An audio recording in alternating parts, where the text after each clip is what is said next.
What's up, everyone? Shaquille Mahjoudi here for CBS Sports, and you know who this is. He is the UFC's number 4 ranked bantamweight contender, fighting Deiveson Figueiredo in the main event of UFC Des Moines this Saturday. Is this interview really happening, or am I just a figment of his deeper subconscious on one of those trips that he likes to take? Cory Sandhagen, how are you, sir? I apologize if I ever show up in one of those trips. I'm apologizing now because I should be the last face that you see under any circumstance. Okay, yeah, let's hope that doesn't happen. Something's off if that's happening. How are you doing, man? I'm doing good. How you doing? I'm doing well. Glad to start the day this way before you're too inundated with all these interviews.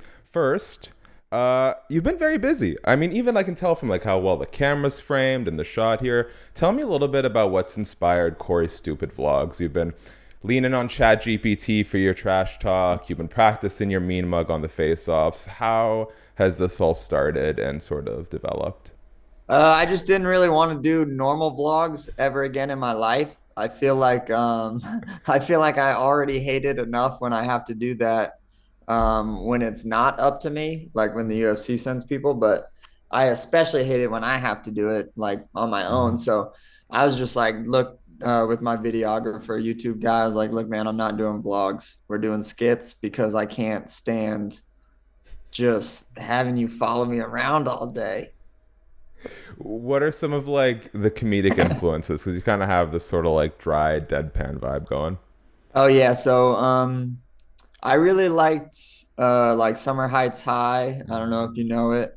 I liked The Office. I liked Eastbound and Down. Mm-hmm. I like just really silly stuff. I feel like a lot of the world now, like a lot of its humor is like really sarcastic and cool guy, like humor. And I think that like silly shit is awesome. And so I just tried to make them really silly and stupid. So that's why they're called Cory Stupid Vlogs. All right, we will circle back to the comedy realm, but we should talk a little bit about the fight before people start getting on my ass about it. Can you sort of assess to me the biggest differences you see between flyweight and bantamweight Deiveson Figueiredo? Yeah, I mean at 35, Figgy's not as much of a bully. He can't really use his size and his power to march people down and be as mean as he was when he was at 25. I think at 35 too, he's struggling with the height of people a little bit more, which is why I think he's wrestling more than he was at 125. And yeah, I mean those are I think the two that stick out the most. I still think Figgy is a really dangerous guy, and he's kind of one of those guys. Like I even explained this to him. Like this is how I've always described Figgy, is like what he's doing doesn't make much sense to me, but somehow it just ends up working. And I think that that's kind of what happens when you are the type of guy that's just trying to catch someone in a submission, or you're just trying to find like that one shot to land. So Cheeto is very similar to him too, where they'll use a lot of the fight in order just to look for that one shot. And that makes for kind of, you're putting all your eggs in one basket, which isn't a good idea to me. But yeah, that's kind of what Figgy does. So can I get your assessment on how you think this fight looks in real time? Yeah, I mean, honestly, when I was listening to Ian Gary's interviews last week and just how confident he was about going out and just completely outclassing Prates, I think when you're a dynamic, technical, like well-rounded striker, I think that that's just the guy to bet on more than the guy that's just really going to march you down and hunt for, like I said, that one shot. And you kind of have that going into this fight a little bit too, where Figgy's success is not going to come from wrestling because he's not a good enough wrestler, I don't think, to take me down and hold me down. His striking is not like a point-based striking. He puts all his eggs in the basket of knocking people out. And I do well against those guys. So I think it's just going to be me looking really dynamic, me looking really athletic, and just beating Figgy everywhere. Cory Sandhagen, did your life peak when Good Burger 2 premiered 26 years after the original? I haven't even seen Good Burger 2. Well, that shit's on Paramount Plus. Is it good? I couldn't tell you. I haven't seen. I only just found out you were a fan of the original today. Oh The God. reviews are better, but apparently Keenan Thompson isn't as utilized as he should be. So take that for Oh, what okay, you will. okay. Yeah, dude, Good Burger. We rented that from Blockbuster every single weekend. Okay, you see, that's why I thought you'd be on top of this. Yeah. No, I don't know. What's what are those two gold things behind your right shoulder? I've been staring at them this whole time. I'm trying to make sense of it, and all I can think is it's the perfect shape for someone to sit on. So I just learned this when Trevor was in here just a second ago, but apparently this is an Iowa Midwest thing. They're old tractor seats, and it's Oh. cool. And listen, it's cool to make them look fancy and then hang them up on your wall. So this is like explicitly an Iowa thing then. I think it's a Midwest like country town thing. Yeah. They kind of I look was like confused about them they too. look I like didn't know what they urinals were. or something. Yeah, they do. They're kind I mean, yeah, it's an all right looking wall, I guess, but Okay. Well, yeah. shout out to Trevor Whitman wherever you are because I couldn't have had that answer question about 10 Nah, seconds me ago, so I neither. appreciate it. Yeah. All right, here's me warming you up for the hardball question, which I mean you're always open and thoughtful and introspective, so I don't think it's that difficult. I Mm. don't know if there's ever been another UFC fighter whose only four losses in the promotion are all essentially title eliminators, right? Either an interim title fight or a fight where the winner officially or unofficially a title eliminator, but every person who's beaten you in the UFC has subsequently immediately fought for the title. After the fourth time, what does that do to your confidence? Because on one hand, you're still always right there. You're still always within striking distance. On the other hand, I can imagine for some people it'd be like, damn, I really thought this was the one.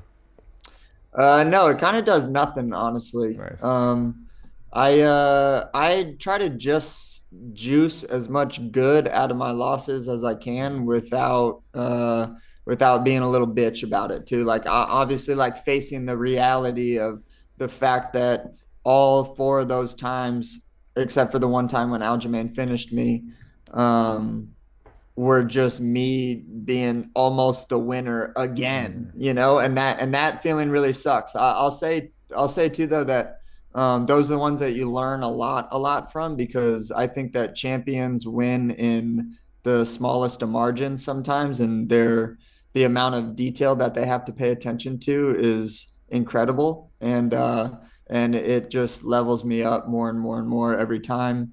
I mean, when I look back at all of those losses, like everything that I've taken from all of those losses from TJ, Jan, and Umar, well, hopefully Umar, but definitely Jan and TJ are ones that helped me win in other fights. Like when Jan rocked me and my legs weren't working, the very next fight against Song, I said, okay, I'm going to elbow people and I'm going to, if I do get rocked, still continue on my game plan the way that I was. And that's exactly what I did. When I lost to TJ, it was because I was giving up my back too much and didn't know how to cut hands. And when I fought Umar, I got right back up. I cut hands, and that one made me do a lot better in that fight than had I not known that. So, nah, man, it doesn't hurt me at all. I still have my heart set 1,000% on being the champ at some point, and it's going to be that way till I retire or I get the thing. As we begin to wrap, I'm almost certain you've talked about this already, so it's okay if you keep it brief. But for the sake of this audience, can I just get your thoughts to the Merab O'Malley rematch? It seems like a lot of people weren't stoked on O'Malley getting the immediate. Yeah, I mean, I think O'Malley is getting it not because of his privilege or whatever. I think that honestly, there's just really no other person Mm. that's, like I'm coming off a loss. Umar just fought for the belt, and then Jan is coming off still kind of a skid, and Jan already lost to Merab by like a pretty big Mm. margin. So I think that it's that. I think the way that the fight looks, in all honesty, is probably going to be pretty close to the same. But I'm definitely not going to count out O'Malley. I think that he's like a smart guy, and I think that he is going to make some corrections. And I'm sure that him losing that fight that way, hopefully put a fire under his ass that he's going to need in order to win this next one. And yeah, I don't really know, but in all likelihood, it's probably going to look the exact same. Okay, let's top and tail this with how we started. Now, let me start by saying I am all in, all here for the pre-fight trips. But there's one thing that you did, at least on camera, that absolutely infuriated me. You could do a tea. You could blend it up into a smoothie. Are you really out here just like raw dogging dry mushrooms? Because that is repulsive. No, I actually I like trolling everyone in like who I am. It's like a fun thing that I like to do to the internet and to like my public person that Okay. people think that I am. And like so leaning into that I'm like a big mushroom pothead is really fun for me because I'm not at all. Um, but uh but no, actually when we did that scene, immediately when it was over, I had to spit the mushrooms out because they were so disgusting, dude. They were like dry, nasty mushrooms like that were absolutely disgusting. So didn't know that going into the scene. Yeah, the most stomach churning thing I've ever seen in my life, outside of, Two Girls, One Cup, is Iron Mike Tyson on Logan Paul's or it was either on Logan's podcast or his own, and he's just chewing on it, and then he's sucking on it, and he does this for like 10, 15 minutes until it turns into a paste, and it is, I could not sit through it. Yeah. Hey, there's only one Mike Tyson. All right, well, apparently there's only one real Cory Sandhagen. Do we know who he is? Maybe, maybe not. Maybe you'll have to shed the light on the real person at the end of this MMA journey. Until then, Cory, I want to let you have the last word. So if there's anything you want to tell the people, the floor is yours, man. No, just tune in and watch. I really think that this is going to be the best performance of my career, and yeah, I'm really pumped to be fighting in front of you guys again. So make sure that you guys tune in.